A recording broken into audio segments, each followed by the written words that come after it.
Miraculous Person Among Humans, Episode 1, The Puzzles Caused by Telemetry of the Cogitation and Action.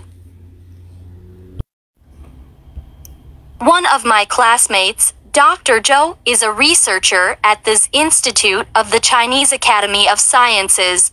One day, he received an invitation letter from XX city in XX province in the south, inviting him to conduct a test on a scientific experiment.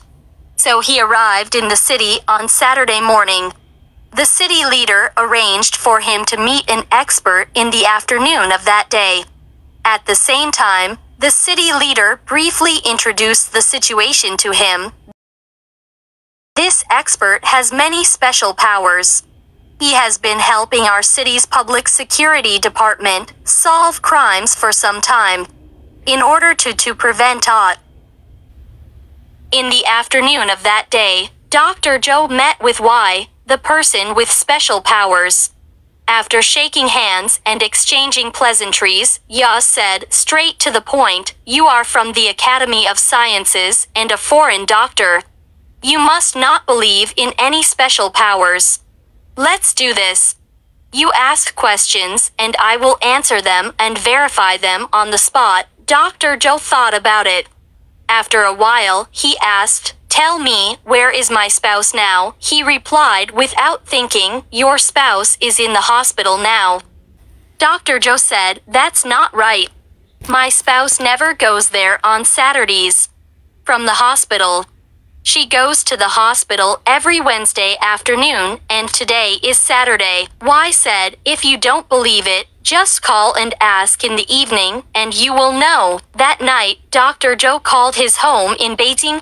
When he opened his mouth, he asked his lover in a questioning tone, "Where did you go this afternoon?"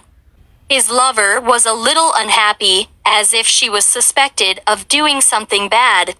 She replied, "What do you mean?" Dr. Zhou said, "Don't worry about it, just tell me where you went." His lover replied confidently, "I went to the hospital." Zhou said puzzledly, but in a very gentle tone, "You go to the hospital every Wednesday afternoon, right?"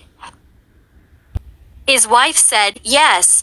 I went to the hospital on Wednesday afternoon, but the doctor who treated me was unavailable, so the hospital asked me to come back on Saturday afternoon." At this time, Dr. Zhou was a little dumbfounded and stared blankly. Sitting at a loss, can thoughts or actions be measured remotely?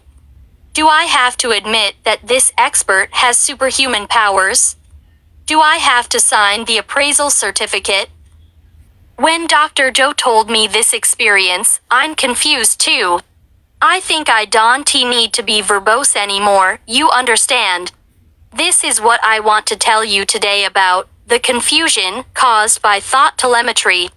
Back then, earthquake telemetry prediction was also considered incredible, but it was finally realized by Professor Dajunlu more than 40 years ago.